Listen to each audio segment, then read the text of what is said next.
Move to the next founder, Semit Biswas, CEO and founder of Hippo Mobility Transportation Service Ltd. Semit? So good afternoon, everyone. I believe most of us keep hearing that a blind person has been dropped in a wrong location by a taxi hailing app, or somebody has been refused for a transportation due to the size of their wheelchair. As per the World Bank, globally there are almost 1.5 billion disabled registered, and out of these, in US we have 57 million people who are disabled, in Canada 5.3 million, and UK 15 million. Not only that, there are people who have a medical short-term mobility issue with dialysis, chemotherapy, or knee or hip replacement. But unfortunately, none of them have a dedicated standardized solution for transportation for the specialized treatment. My name is Samit Biswas. I'm the founder and CEO of CareSafe Mobility. CareSafe Mobility is targeting the market. It was a huge. If you talk about only B2B insurance market, it is almost $220 billion market. If we talk about the hospital discharge, is almost $16.1 billion market. But our main target for the time being is B2C, that is disabled population. So out of 1.5 billion, our addressable market that we're targeting is 2.9 million population. And in short-term medical condition, we are targeting around 750,000 people. So what CareSafe Mobility offers? CareSafe Mobility is bridging gap between ambulance and taxi services by providing a technology-driven, dedicated, hygienic, convenient, safe, and cost-effective transportation for disabled people, elderly people, and non-emergency patients. From the diagram, you can understand that what exactly you're trying to achieve with the technology. We call it digital safeguarding technology. What it offers live transmission under 5G and 4G data with remote medical monitoring, the basic health stat like body temperature, ECG, pulse, oxygen saturation, etc. So how it happens? So technically they can book as of now either website, we have online booking platform, or they can call us the free phone. We're also launching our own app for both B2C and B2B market.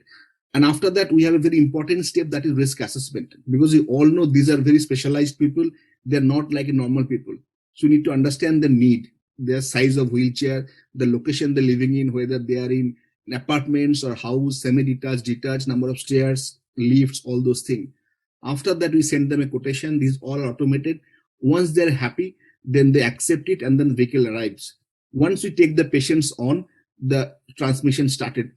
And all our vehicles are basically backloaded, where the wheelchair can be placed inside the middle of the vehicle. So they never feel isolated or like somebody sitting like in baggage compartment.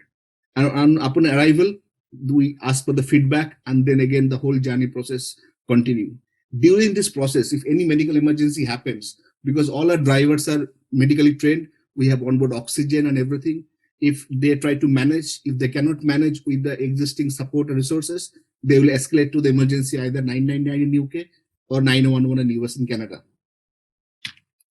So this is the whole digitized journey. If, as I said, like in B2B, we try to do a 2 extra step for the care manager or transport manager, at the same time a transport supervisor or hospital administration, where they can have the additional access for the whole journey. Otherwise, from end to end, we offer whole digitized and safeguarding solution. So in terms of competition, we are the only one that offers technology, transportation, and service under one platform. You can see some of the major names are there in the here. Either they are offering highest level technology without any training or medical support, or the vehicle are standardized. So we are the only one that offers live CCTV streaming, remote GPS monitoring, medical monitoring. At the same time, a first turnaround time. Within 45 minutes, our vehicle is there to take them back home or for their medical appointments. So in terms of engagement, as of now, we are operating mainly in the UK. We have around 6 active contracts that offers around 5.5 million. But because of our lack of resources, we're not able to support these full contracts. It is from NHS, Ealing, Bromley, Essex County Council, a couple of other local authorities. Technically, we're doing 3 rides a day with a minimum earning around £297 per ride. And we're trying to achieve around 15-20 rides with our existing 5 vehicles. We have just opened office in Louisville because it's a hub of the healthcare market, and all insurance companies, big care companies are based in Louisville. We're also exploring the Canadian market, so the whole North America can be covered with one market. So this is our post-pandemic. So what happened, as I said, our target audience is only the elderly and disabled people. So due to pandemic, they're not allowed to go out. So we lost our revenue heavily. But again, after the market slowly started opening up, we have gone up. So this year we will be closing on 125,000 pound in total from March last year, April last year till March this year. So typical, you can see the right quote is around 70 pound. If it is an ambulance or stretcher vehicle, it's 350 pound. If we add additional services, so we charge another 150 pound. We also have a couple of small contracts that are around 28,000 pound on an average, and lifetime value of our clients, which we have few in our customer list, around 5,000 pound.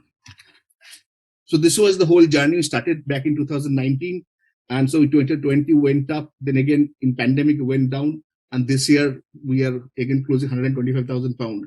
So if we not get anything with the existing resources, we will be closing around £1 million revenue in next financial year.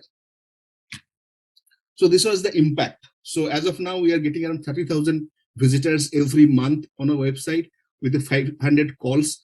We have done around 5,371 rides for non-emergency patient till February. And we have not taken the March figure yet. Our Trustpilot score is 4.3. We have achieved around 5,000 NHS appointment with us. We created 14 jobs in the local economy, local market. And just to offset our carbon footprint, we contribute 0.1% of our revenue under Stripe climate change. So in terms of team, it's a very small team. Me and my wife and Jaita. Jaita looks after the compliance part. She was a part of Babylon, which is a UK unicorn, now recently launched in the US. She has around 15 years of healthcare expertise. Personally, myself, I have almost 30 years of working experience in J&J, Zimmer, Smith & Nephew, Medtronic. My wife, Ratna, who has a huge experience in healthcare and insurance market. We also have Bipin, who is based in Chennai. Now we are moving him to UK for the full time. As of now, he was working part-time. We have Bibi, who manages our HR and finance, and Rebecca, who is again a part-time non-executive director, helping us on the operation side. So this was the model looks like for the future. You can see the generation 1, it will be just live streaming with remote medical monitoring. And in generation 3, we'll try to do a two-way communication. It means somebody, when we're taking them in a traffic, they got stuck and they started getting panic, the palpitation. So that time, either the family member or carer can directly talk to them through the mobile app so that they can reassure them, so that they can come down. And ultimately, we are planning to launch a generation 4, a AI-driven predictive analysis, so we can predict the whole journey and looking into how the chances the person can fall sick while you're transporting them. At the same time, we're also, with our existing customer base, we're trying to launch a home-based healthcare support that will be in either phase 2 and phase 3 model. Sorry. So we are raising around £3 million seed funding. Minimum requirement is £250,000. We also have a UK EIS, that is the Enterprise Investment Scheme, approved by the government. The whole spending, it will be around 30% spending on the team building. As I said, we have a very small team, around 14 members, but we now need to grow globally and make a presence. We need to really build the professional team. That is the most of the money we'll be spending. Then 27% is spending on the technology part.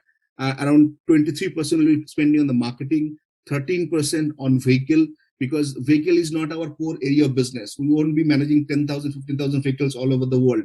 It will be a hybrid model. So every market, it will be 5-10 vehicles managed by us. Rest of the vehicle will be from the local supplier, where we will be giving them the technology and training so they can support our business. They'll be working as a subcontractor with us.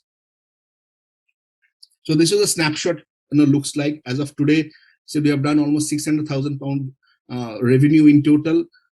We are expecting a 5x return by 7 years, because the market is too huge and there's a huge need for the services, because we get keep on getting option from the care homes, local authorities, NHS to move their elderly or the adult social care market. So the demands are very, very high. Tommy, stay in the 5 minutes, please. Yeah, it's done. So this is a journey that we started back in the year 2010, and now we are moving to US and Canada in 2021. And so any question, I'll be happy to answer. Thank you, Samit. Bruno, if you want to take the first one. So I'm hearing B2B2C, B2B, B2C. I mean, it's really different business models, different approaches. I'm not too much of a believer that one can do it all properly. And the second thing is you're approaching different geographical markets. While maybe I'm too dogmatic on that, but I would have sensed that you should choose your own home market first, go deep into it, understand the drivers, and then once you succeed, maybe think about how to adapt or adopt, get your model adopted in another country. So how do you view this? So you're right, and exactly that was the whole model. So what we have done in last 3-4 years, we try to build the model, make sure we have everything in working condition. We tick box everything compliance, paying customer. That is the reason we have almost 600,000 pound in total sale. And US is basically a market driven. It's a number of people there. The demand is very, very high. That's the reason we are targeting US market.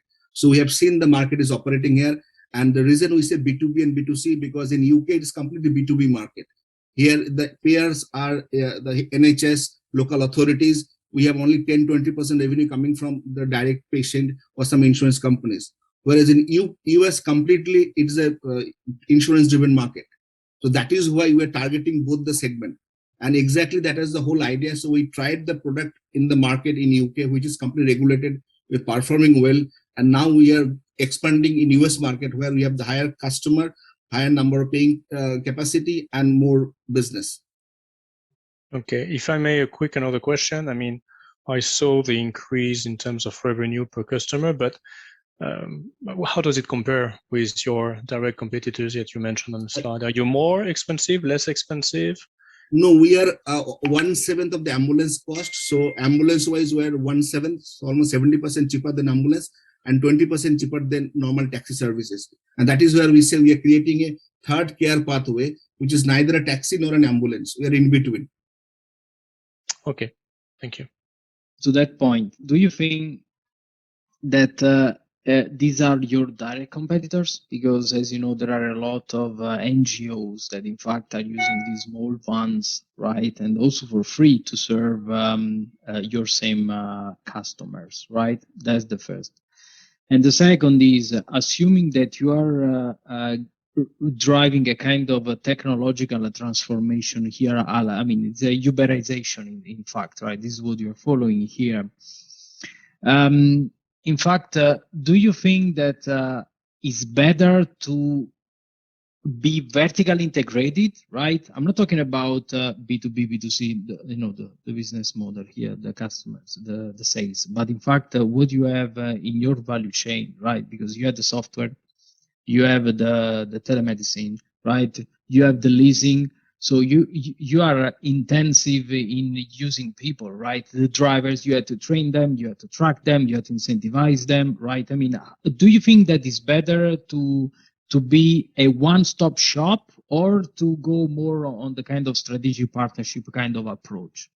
No, I think I have missed that point. I categorically mentioned that every market, the model we are creating hybrid model, because as you said that there are some local charities that they are offering services. Even we have done studies in Austin, Chicago, and those market, and we see that the chance of getting those kind of rides is very, very minimal, because they might be having one vehicle that covers the entire community. So if suddenly a wheelchair person had a fall and they need to go to a doctor or they have a medical appointment, sometimes they don't get it. So one point is there, so they are not our direct competition. So the demand is so high, we still have those market. Second term, in terms of integration, as you rightly pointed out, we won't be having like 5,000 vehicle, 10,000 vehicle in any given time. Our whole model is every market. For example, right now in London, we have only 5 vehicles and we have 75 other aggregator in the platform, those who support our business. So the whole model is to give the technology and training. And that's the reason in US, the good thing, we're getting a lot of attraction from the local authorities like Philadelphia, Jacksonville, Fairfax. They are very much interested because they could see that we can cut down the unemployment problem there. So they're saying we'll fund the vehicle for the local unemployed youth. You give them training and technology. So the community will be served. If you go to Michigan in Flint, there is absolutely nothing. For a normal butcher shop, they travel 4 hours to go to a butcher shop. And if they're in wheelchair, things are very difficult. So that is the model we want to build out. So it will be a Uber-like model, but in a hybrid, because it's a healthcare. For any reason, if there is any issue, we have to have the backup. And that is the reason we are building this way. The 1 point shop with a strategic local partner to kill competition. Thank you. Thank you.